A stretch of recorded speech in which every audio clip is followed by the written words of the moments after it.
I'm a really mean parent. I mean, my kids genuinely, sometimes I'm proper mean. There are times when I'm completely unreasonable. If you talk to them, they'd say just completely unreasonable, really mean. Because I mean, all they want to do is do things like run from one side of the room to the other. All they want to do is see what's going on. All they want to do is test the texture of something. What does it feel like? Do you know what? I don't let them do it. I'm so mean. I mean, all they want to do is run from that side of the room to that side of the room while holding some scissors. All they want to do is see what's going on by stacking several chairs on top of a table and climbing to the top. I mean, all they want to do is actually feel, what does the flame of a candle feel like?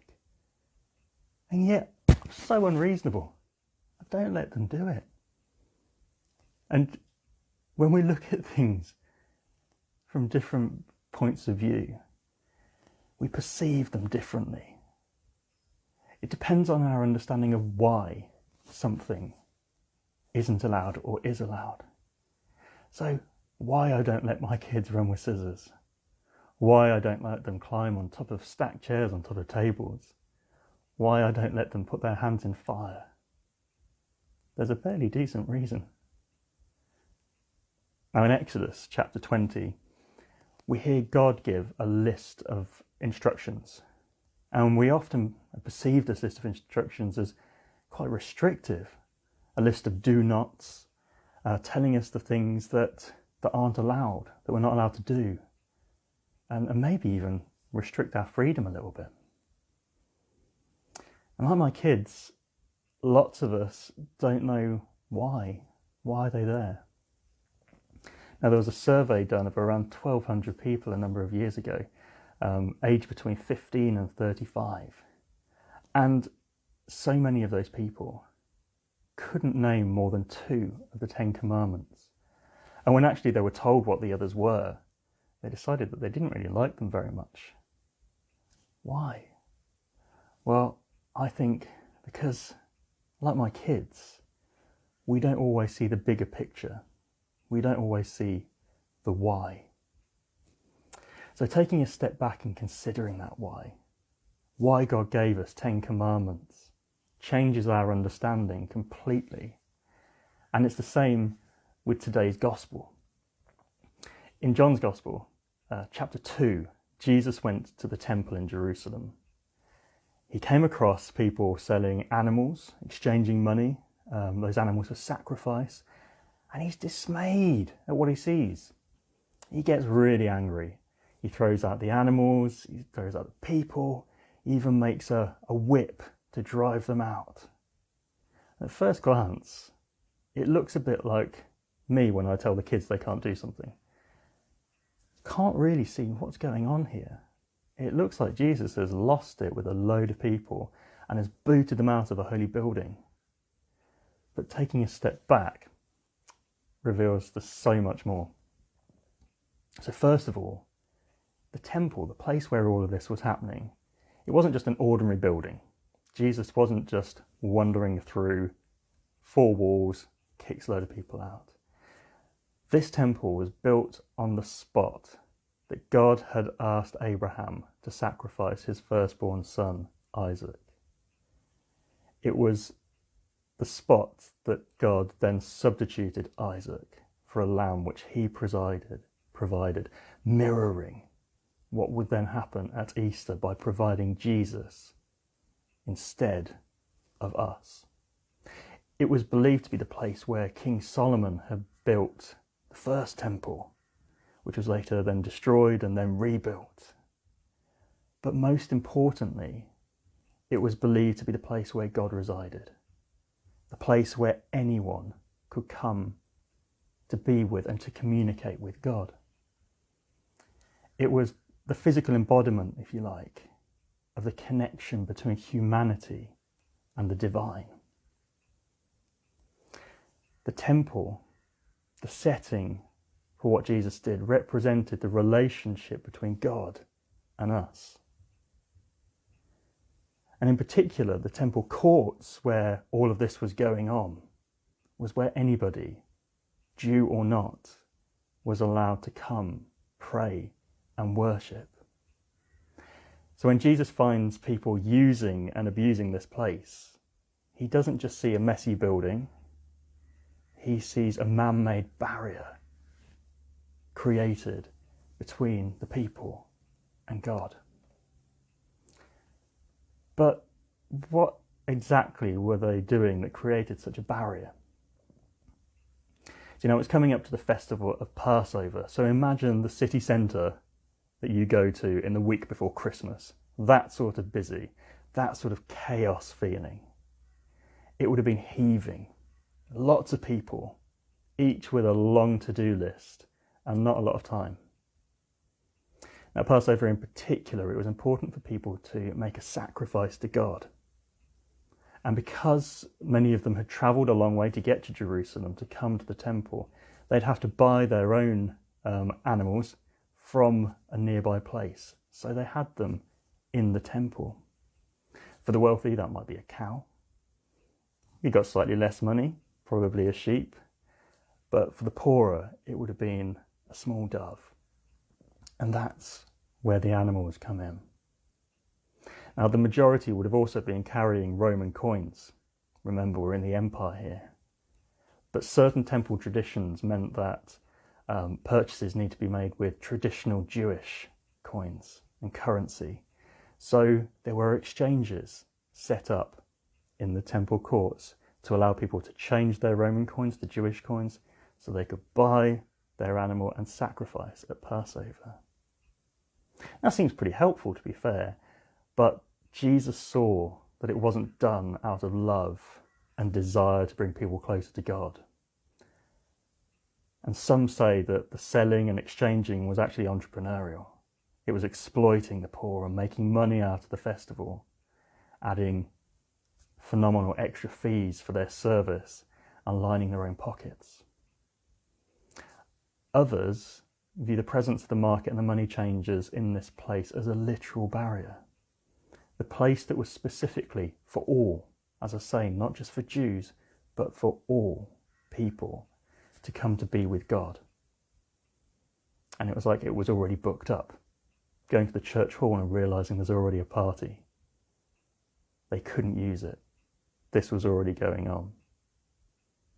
So what did Jesus do? Well, he used it as a teaching opportunity.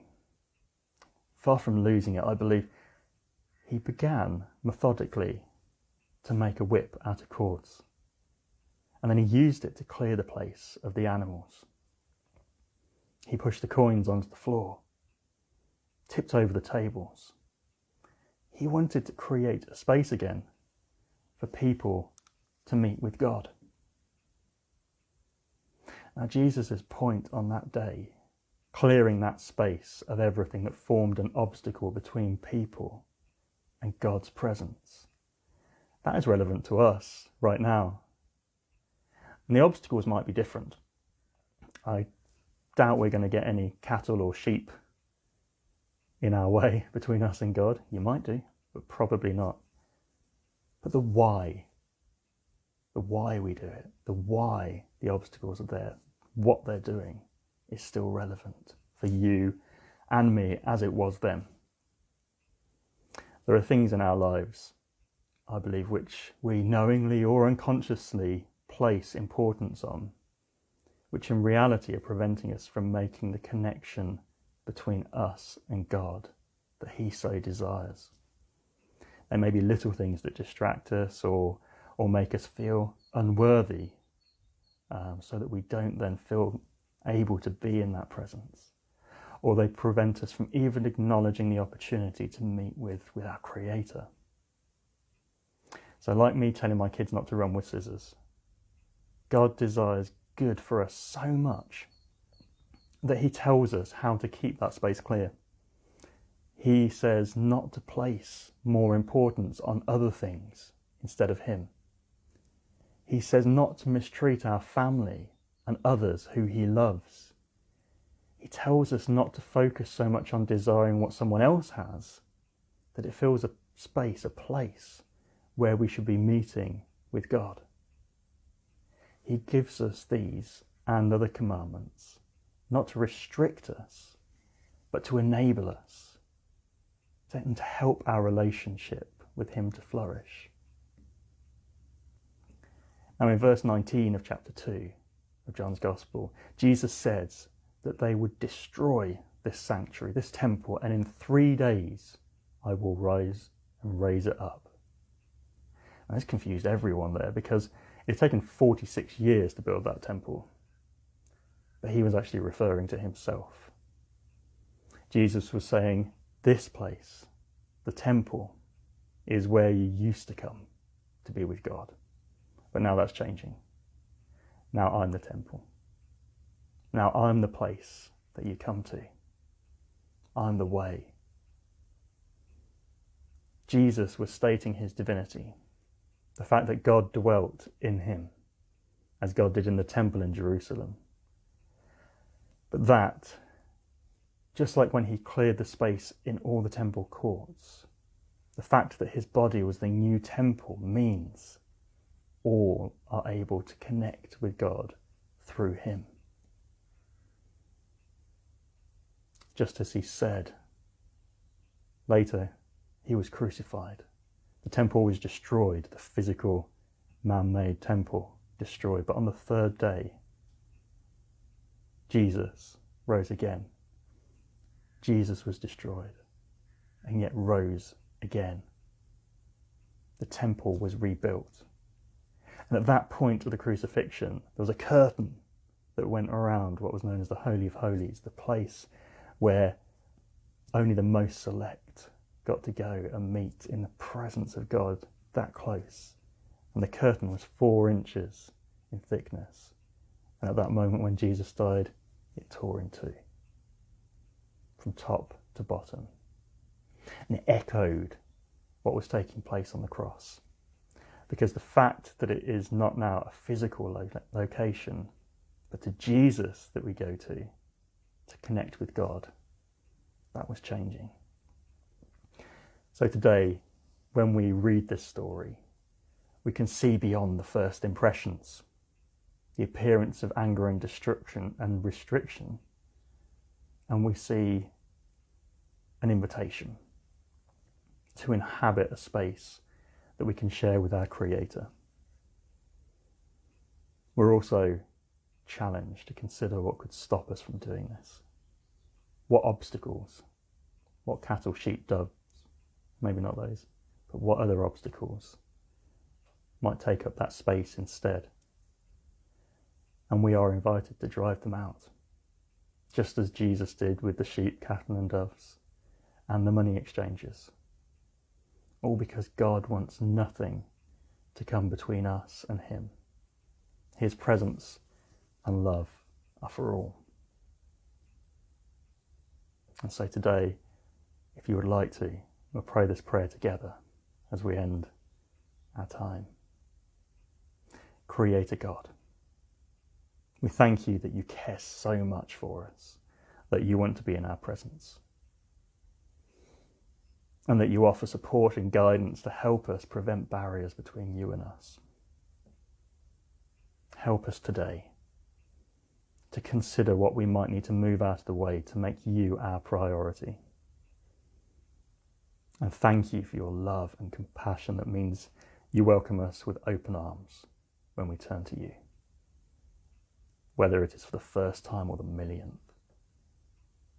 We ask that we begin a conversation in that place with you today. Amen.